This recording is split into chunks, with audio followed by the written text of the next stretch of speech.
नमस्कार, मैं विवेकानंद और आप देख रहे हैं न्यूज फॉर नेशन।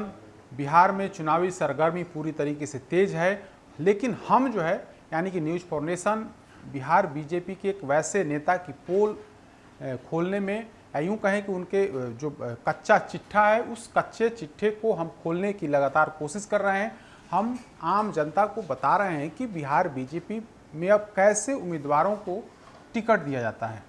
तो हम एक एक करके पूरा जो फ्रॉड की कहानी है, हम उस नेता के फ्रॉड की कहानी की पोल खोल रहे हैं। हम बात कर रहे हैं अरवल विधानसभा क्षेत्र से भाजपा के प्रत्याशी दीपक शर्मा की। इसके पहले दीपक शर्मा के बारे में हमने बताया था आपको कि किस तरीके से 27 लाख के फर्जीवाड़े का उस पर केस दर्ज हुआ था पटना के कोतवाली थाने में। आर्थिक अपराध इकाई की जांच रिपोर्ट के आधार पर पटना एसएसपी ने फर्जी बैंक गारंटी देने के आरोप में मुकदमा हुआ था पटना के कोतवाली थाना क्षेत्र में 2013 में। तब से वह मामला कोर्ट में विचाराधीन है। उस मामले में शांति कंस्ट्रक्शन के मालिक जो वर्तमान में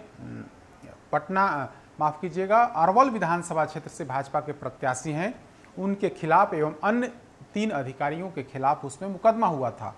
एक और केस का आज हम आपको बता रहे हैं, आपको जानना जरूरी है, क्योंकि बीजेपी चाल चरित्र और चेहरा अलग बताने वाली पार्टी है।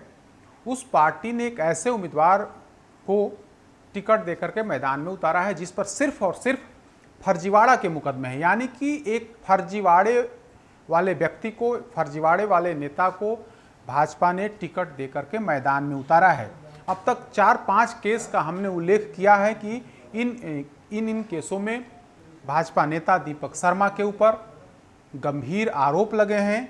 मामला थाना और कोर्ट में पेंडिंग है। बावजूद उन केसों का उल्लेख दीपक शर्मा ने अपने हलफनामे में, जो नामांकन के समय जो हलफनामा दिया जाता है, उस हलफनामे में उल्लेख नहीं किया। मामला चुनाव आयोग के पास भी पहुंचा है, कोर्ट ले जाने की भी तैयारी है जिन केस का उल्लेख नहीं किया गया। आज हम दीपक शर्मा के उस फ्रॉड की अगली कड़ी की वो कहानी आपको बताते हैं जिसमें दीपक शर्मा ने स्वीकार किया है कि हाँ, मेरे ऊपर फ्रॉड के मुकदमे हैं। दीपक शर्मा ने नामांकन के समय जो एफिडेविट यानी कि जो हलफनामा, जो कागजात सौंपे हैं चुनाव आयोग को, उसमें सिर्फ एक केस का उल्लेख किया है। हम आज उस केस के बारे में आपको जानकारी देंगे। आप शायद नहीं जानते होंगे, लेकिन आपको जानना जरूरी है कि बीजेपी कैसे उम्मीदवार को टिकट देकर के मैदान में उतारी है। वैसे तो उस पर करीब 1 दर्जन के आसपास केस हैं, लेकिन अपने हलफनामे में सिर्फ एक केस का वर्णन किया है। हम आज उसी केस की चर्चा कर रहे हैं। बीजेपी ने अरवल से जिसे उम्मीदवार बनाया है उस पर चेक बाउंस का भी एक केस है। आरोपी बीजेपी उम्मीदवार दीपक शर्मा ने नामांकन के समय दिए अपने हलफनामे में सिर्फ उसी केस का खुलासा किया है। दीपक शर्मा के ऊपर वर्तमान में एसीजेएम 7 पटना की अदालत में मामला पेंडिंग है।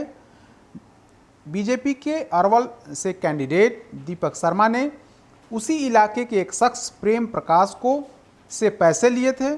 जब उन्होंने पैसे वापस मांगे तो दीपक शर्मा ने 2011 में ही 10.5 लाख रुपए का चेक दिया।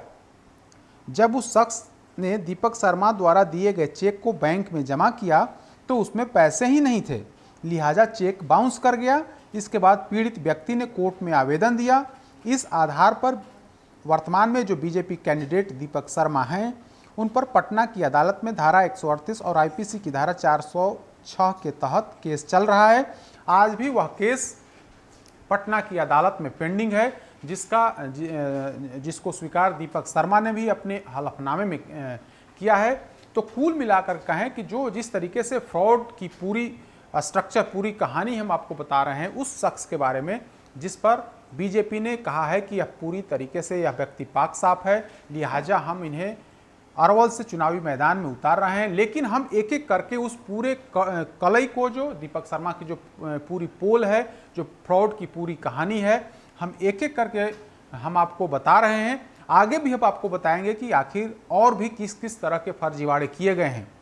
जानकारी के अनुसार उन्होंने अपने एक रिश्तेदार से पैसे बचाने के लिए उन पर भी फर्जी मुकदमा किया था और पुलिसिया जांच में वह केस फर्जी पाया गया। उसके बाद फ्रॉड दीपक शर्मा के खिलाफ केस चलाने का आदेश जारी किया गया है। तो अगली कड़ी में हम पूरे डिटेल के साथ, पूरे कागजात के साथ हम आपको वो कहानी बताएंगे, वो उस केस के बारे में पूरी हकीकत बताएंगे, पूरी तहकीकात बताएंगे। लेकिन आज इतना ही, कल फिर हम उसी केस के सिलसिले में आपके बीच हम पूरी बात को बताएंगे और जानकारी देंगे कि किस तरीके से फर्जीवाड़ा दीपक शर्मा की तरफ से की गई थी। अधिक अपडेट्स के लिए देखते रहिए न्यूज़ फॉर नेशन। नमस्कार।